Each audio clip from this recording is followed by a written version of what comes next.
people discovered an ancient island in the ocean. They began construction right away. The workers first dug up giant beast fossils everywhere. Each fossil was incredibly old. Then they dug deeper and found something strange. It was black, hard, and looked like a small mountain. A worker struck it with a shovel, and the mountain suddenly rose up from the ground. It roared angrily. It was a pangu python. The workers panicked. Most were swept away and killed by its tail. A few managed to run the other way, but a giant beast stomped them to death. It was a huge tyrant bone dragon, drawn to battle by the python's roar. Only the surviving monster could rule the island. This lonely island belonged to a wealthy company called the Qian Corporation. The CEO, Qian Cheng, dreamed of turning it into a prehistoric amusement park. The dead workers had been hired by him. Although Qian Cheng appeared successful, his company was secretly bankrupt. He decided to break the rules and quickly formed a tourist group, personally leading visitors to the island. He wasn't after the small tour fees. He wanted to impress wealthy visitors and attract their investment. But at that moment, the python was roaming the island, killing everywhere. It was extremely dangerous. However,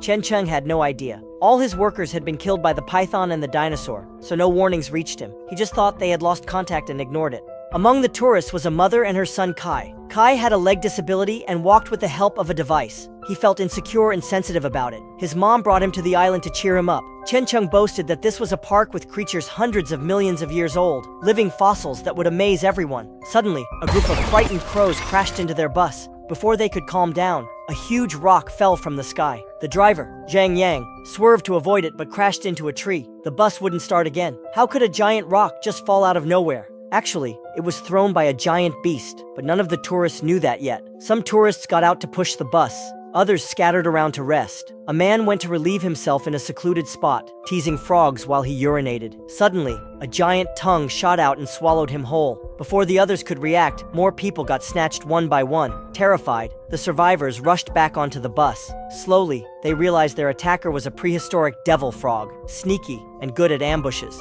Luckily, after a while, the frog disappeared, but only because the python scared it away. Now it was the python's turn to attack. It lifted the bus high into the air, dropping and killing some passengers.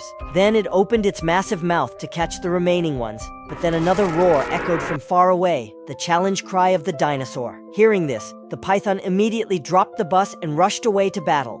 The people survived the fall, but everyone was badly hurt. They finally lost patience and confronted Chen Cheng about what was happening. Then, all his lies got exposed. The park wasn't even finished. There was no signal on the island, and the workers were actually missing. The tourists grew furious and were about to punish Chen Cheng, but suddenly, heavy footsteps approached. It was the huge tyrant bone dragon, looking for prey. The people quickly hid behind the bus, holding their breath until it passed. When it finally left, Chen Cheng felt relieved and came up with an idea. He remembered the workers' base had a signal tower. If they could send a distress signal from there, someone outside could rescue them by ferry. Without delay, everyone headed toward the base, but Xiaonan, Kai's mom, didn't go. During the chaos earlier, Kai got separated. She insisted on finding her son first. A few kind-hearted people joined her, including an old scientist, Lao Jia, and his assistant, Lei. They were big fans of ancient creatures and wanted to explore, even at the risk of their lives. Meanwhile, Kai was still alive. When the chaos started, he'd been far away,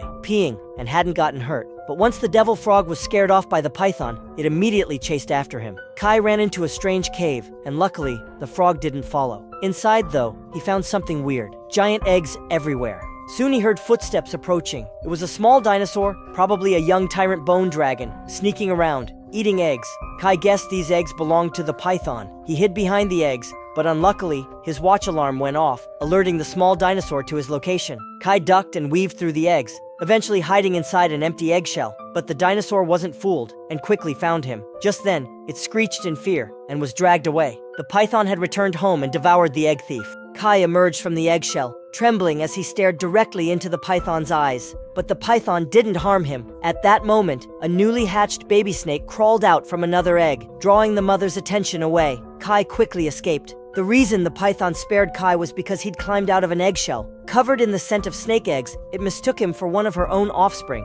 Kai escaped from the snake cave and ran deeper into the jungle. He never imagined the plants here could be alive. Suddenly, a vine grabbed him and knocked him down. A carnivorous flower shot out a thick, bamboo-sized spike, almost hitting him. Kai was stuck and couldn't move. The flower prepared for another attack. Just as it shot again, the python appeared, blocking the deadly spike for Kai. Kai was terrified and wanted to run, but the python showed no hostility. Instead, it signaled toward the spike stuck in its body, as if asking for help to remove it. Nervously, Kai grabbed the vine and wrapped it around the spike. The snake pulled away sharply, successfully removing it. It roared loudly to the sky, as if to say thanks, then disappeared back into the jungle. Kai continued his journey. Early the next morning, he had to stop again because a dinosaur blocked his path. It was devouring a devil frog. Kai stepped back carefully. Then suddenly, someone pulled him behind a rock. It was his mom and her group. They finally found him. Mother and son hugged and cried, but now wasn't the time to celebrate. The dinosaur sensed something suspicious and began sniffing around. Luckily, it turned its back and didn't see them. Unluckily, it turned around just to poop. Poor Lao Jia got drenched and screamed in shock, but the dinosaur heard that scream clearly and charged after them again. Everyone ran desperately through a stone forest, but soon woke another sleeping dinosaur. Now 2 dinosaurs, front and back, had them trapped. Escape seemed impossible. Just as the dinosaurs attacked from both sides, the python returned once more, blocking their deadly bites. The python stared right at Kai. It seemed determined to protect him. Both dinosaurs angrily attacked the python, but they looked small and weak by comparison. Realizing they couldn't win alone, the dinosaurs called for help. As more and more dinosaurs joined, the python grew tired and weakened, eventually collapsing on a pile of dinosaur corpses. Kai worried about the python and even wanted to save it, but everyone else called him crazy and pulled him away. Now the group had a new goal: catch up with Chen Cheng and get to the signal tower to call for help. The scenery along the road got stranger and stranger. The island's climate was sharply divided into 2 parts. One side was the rainforest they just passed. It had been covered by glaciers for a long time, freezing many Triassic creatures in deep sleep, including a large group of tyrant bone dragon. As the temperature rose in recent years, they woke up. The other side of the island was the mountaintop, which was where the workers had met their doom. That area was mainly volcanic terrain, with a completely different ecosystem. The giant python ruled over that side. At first, the python and the dinosaur lived on separate islands, minding their own business. But after a violent geological event, the 2 islands merged into one. That's when the 2 rulers started clashing constantly. By now, they had reached the workers' camp and caught up with Qian Cheng. He was covered in blood, acting crazy and alone. When his team first arrived, the signal tower had already been destroyed by the monsters. Then, a supermassive dinosaur appeared, slaughtering almost everyone. Qian Cheng was the only survivor, but he couldn't handle the trauma and went insane. This massive beast was a new sight to them, the ancestor of all tyrant bone dragon. Lao Jia named it Dinosaur Prime. As Qian Cheng rambled madly, heavy footsteps approached again. The Dinosaur Prime appeared through the mist. Qian Cheng, completely deranged, opened his arms and got crushed under its foot. The others jumped into the truck, trying to escape, but they failed. Just as they were about to be eaten, the python swooped in, saving them with a powerful tail strike. Everyone was shocked it was still alive. That's because the python was still in its metamorphosis stage. Every time it shed its skin, it got stronger. Though it had been defeated earlier by normal dinosaurs, it had evolved into a stronger form. Now, the 2 giant beasts opened their mouths wide, charged at each other, and slammed together fiercely. Their teeth clashed, some even broke. They continued to wrestle violently. Sadly, the humans realized that even though the python had evolved, its species was still naturally weaker. The Dinosaur Prime was overpowering it. At that moment, Kai's mother made a bold decision. She loaded a truck full of explosives and drove straight at the Dinosaur Prime. When she got close, she jumped out, leaving Lao Jia to detonate it remotely. Lao Jia hit the button, but the remote failed. Seeing this, Lei grabbed a torch and charged forward, trying to ignite the leaking fuel to trigger the explosion. Unfortunately, she was knocked away halfway. Now it was all up to Kai, but his legs were crippled. Even with assistive gear, he could barely move. Worse, his device was broken. Watching the python being beaten, his mind filled with memories of his struggles and his mother's encouragement, he swore never to be a burden again. He gathered all his strength. Miraculously,